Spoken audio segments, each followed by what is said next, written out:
said, but they did beat Duke. They've competed in all the big-time games and big-time matchups they've played. I like them as a 1. I would have been okay with Michigan State being a 1 and Gonzaga being a 2, but I think those two could be fairly interchangeable, and I'd be all right with it. Yeah. And you completely shut me down on that. I hear you out, and I think you make some really great points because they have been there. They just haven't won the championship. And in my eyes, that's what I would need to see, but you can't necessarily discount everything they've already done. But they, looking at their bracket, they could make it back to the championship game again. They got Syracuse, Baylor, Marquette, Murray State, Florida State, Vermont, Buffalo, Texas Tech. The number 2 is Michigan, Nevada. So they could possibly make it back to the Final Four again. And that would, again, be a great season for Mark Few. So it's very intriguing with this Gonzaga team. And like I said, I think they could possibly go back to the Final Four again. Yeah, and just for comparison's sake, I went ahead and looked it up. So compare them to Duke, since Duke is the prohibitive favorite to win this year. They're 2-1 odds. They're the most heavy favorite since Kentucky in 2015. If you throw out that 2015 championship, other than that, the last 3 seasons, Duke has an Elite 8, a Sweet 16, and a second-round loss. So in that same time span, other than the championship, Gonzaga has an Elite 8, 2 Sweet 16s, and a national runner-up. So if they basically turn that loss to North Carolina into a championship, their pedigree over the last 4 years is better than Duke's. So I'm absolutely on board with Gonzaga being right there where they should be. Yeah. All right, you shut me down. I gotta give you that. Virginia. Now, having said that, I'll add this though. I do have Gonzaga this year going down as the first number 1 seed to go down. I truly do. And that's not anything against what I just said. I just think that Florida State for Gonzaga is a little bit of a bad matchup. And I think that Florida State is going to take them down when the two play. But that's not a slight on Gonzaga. I just think it's a matchup issue, and I like Florida State in that game. Yeah, and can we, as sports fans, all you guys tuning in, can we say that the ACC is the best conference? They have 3 number 1s, first of all. Second of all, you got a Florida State team who's in the conference with the Gonzaga. You got Virginia Tech, who's in the conference with Duke. You also, on the Virginia side, it looks like you don't have an ACC team. You go down to the North Carolina side, you don't have one there. But these teams in the ACC, they play hard, tough basketball. They're able to get up and down the court. Virginia plays D. Duke is the new one-and-done boys because they continue to get top recruits around the country. And do you agree with that the ACC is the best conference in college basketball? People would argue, and by people I mean Big 12 fans, would argue that the Big 12 is better top to bottom. And my argument to that would be, if the ACC wasn't so good at the top, with teams at the top absolutely shredding their in-conference competition, the ACC would look better top to bottom too. There's also the fact that there's more teams in the ACC. But when you've got 3 teams at the top of the ACC that combined lost 8 games, and then you look at your top teams in the Big 12, year in and year out, losing 4, 5, 6 games apiece. I think it's absolutely evident that Duke, North Carolina, and Virginia are by far better than anything the Big 12 has to offer this year. I've never done this before. I tried to convince myself not to. I actually deleted my bracket and started over. I've got 4 teams from the ACC in the Final Four. I've never done that, and I'm probably going to be wrong. But just the matchup-wise, I am a little bit nervous of that North Carolina-Kentucky game. I'm not certain how that goes. I think P.J. Washington kind of had his way with the North Carolina interior when they played before, and they didn't really have an answer for him. I think Duke has got a pretty solid path to the Final Four. I think Virginia's got a pretty good path, but Tennessee could cause some problems there.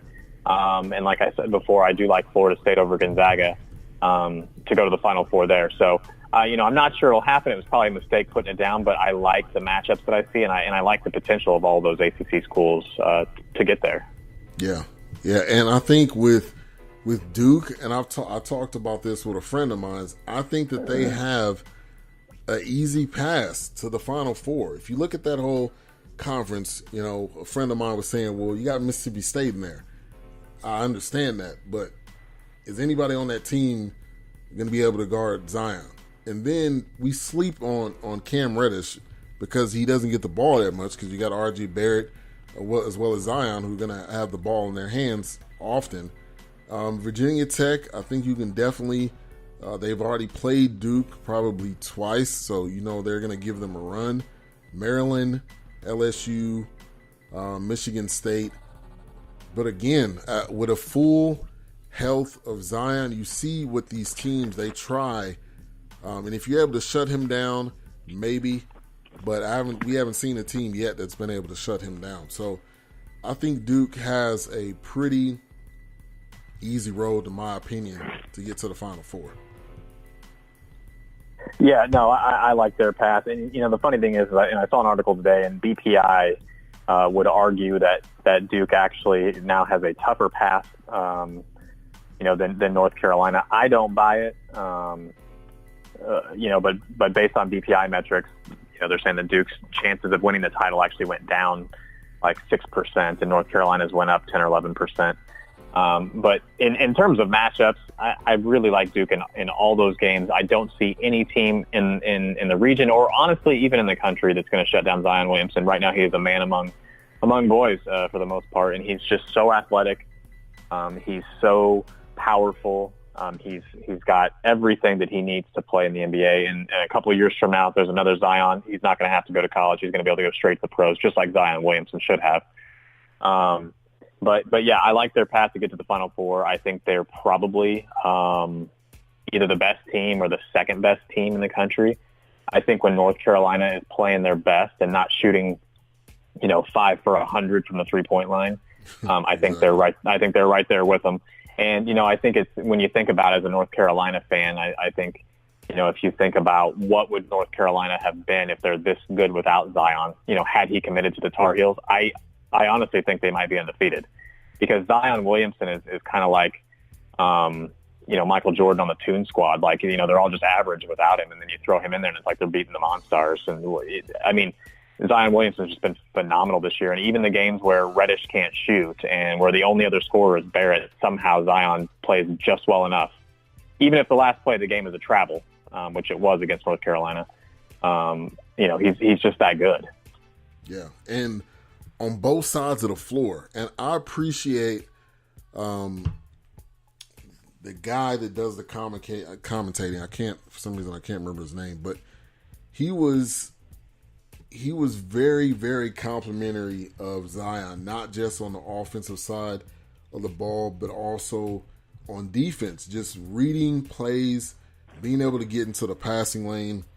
He has been, and he made a tweet, I think it was like 2016 or 17, and he said, "I'm going to take the world by storm." And I don't know if anybody remembers that tweet, but somebody posted it. But he's been able to do that just on both ends of the floor. Physical, the dunks are great, but he does so much than just dunking. And he hit, I think he hit 3 threes against North Carolina. That, now granted, didn't look very pretty, but they went in, and that helped them win the game. But Zion's a great player on both sides of the floor. That's the greatness of this player that we've seen before our very eyes right now. Yeah, I can't fault the guy. He's got a lot of passion for the game. He's got a ton of energy. He's got a ton of athleticism. As far as I can tell, he's probably the best pro prospect that I've seen in college basketball in at least, 10 years. He's fantastic. And he was kind of knocked for his size, and maybe he was going to get sort of, lost in this mix of where does he fit in the NBA. He's kind of undersized for a power forward. He's not exactly a small forward. He's kind of just this weird whatever, but it's not going to matter. I think the guy is just his uncanny athleticism and an ability to to find the hoop. I just don't think anybody is going to shut him down and just, find this place where they can kind of put him in a closet and not make him be effective. I think he's just that good. Yeah, he is. He is. And whatever team he goes to, which it looks like the Knicks as of now, he's gonna tear it up. Shout out to DJ Knox. Thank you for tuning in. We have on the line Blake Cochran of keepingithill.com. Make sure you go visit the website. If you're not a Tar Heels fan, or if you are a Tar Heels fan, you can visit this website because it's a lot of great articles, great content on there. But let's go back to the bracket and looking over at the Virginia side. Virginia's number one there. We talked about Tennessee. I thought Tennessee possibly could have been a number one, but some of those that down the stretch did not look very good for them. But Tennessee has been a huge surprise this year, along with another team, Houston, who's been a huge surprise this year. Houston is, trying to see where they are exactly. But they were ranked, I believe, top 10 for a large part of the season. But talk about a sleeper team, or a couple of sleeper teams possibly in the tournament. Well, I don't know at this point. They're not exactly flying under the radar, but I do like where Auburn's at right now. I think Auburn at one point during the season was a little bit kind of underachieving and not really, living up to the kind of the expectations that we had. But I mean, if ever there's a team right now that is just really turned the corner and seems to be playing really well, I like Auburn. I don't think that if Kansas even gets past their first round game against Northeastern, which I have serious concerns about because Northeastern's got like 4 guys that shoot 40% or better from the 3-point line, and Kansas has perimeter defense that matches like most local teams at the YMCA. So I'm not even sure if Kansas gets past the 13 seed. If they do, I don't think Kansas gets past Auburn. So, kind of we touched on earlier the committee putting Kansas in a position that if they win 2 games, they get to virtually play a home game in Kansas City. I think is absolutely insane. Number one, because a number one seed should never have to go into the Sweet 16 in a hostile environment against a team that's 45 minutes from their home campus. That's crazy. Why would you reward the 4 seed? It just makes no sense. Having said all that, I don't think Kansas makes it there. I don't think they have the horses to get past the second round without Udoka Azubuike, without LaGerald Vick. I mean, that team has lost players to injury. They've lost players to ineligibility. Dedrick Lawson is fantastic, but the guy can't carry the whole team, especially when you've got, guys that aren't shooting well. Quentin Grimes is playing better than he was, but he's had a very rough season. The freshman class there hasn't exactly performed, I think, to the expectations that people had, whether those are fair or not. So I think they're going to struggle. I like Auburn a lot, but I don't think in terms of matchup, I don't think they match up that well with North Carolina. So I think if the two face each other, I like the Tar Heels in that game. But I do like Auburn. I don't like Houston as much as people tend to like Houston. I think Houston's going to go down fairly early. I've got Iowa State beating them in the second round. For me, in the NCAA tournament, if you've got a team that's got shooters, I think that shooters can help a team prevail. Any team that's got the ability to put the ball up from outside, from long distance, can kind of shoot you in or out of a game. And a lot of times in the NCAA tournament, there's teams playing with house money and they're just throwing the ball up. We've seen that over the years with a bunch of different teams. VCU, we saw it when they beat Kansas and went on that run, George Mason, teams like that. I don't see a whole lot of underdogs this year where I'm just loving them. But there are some 5, 6 seed teams that I could see maybe pushing through a little further than we'd expect. Yeah. And this is the most exciting time of college basketball right here. So we got Blake Cochran of Keeping It Hill. Thank you for coming on the show tonight. I will get you back on. Maybe we do it like Elite 8 or Sweet 16 or something. Definitely going to get you back on the show so we can talk about kind of the midway mark. But before I let you go, who do you have winning it in each one of your brackets? And I don't know if you have only one or you have multiple. But who do you have winning it? I did.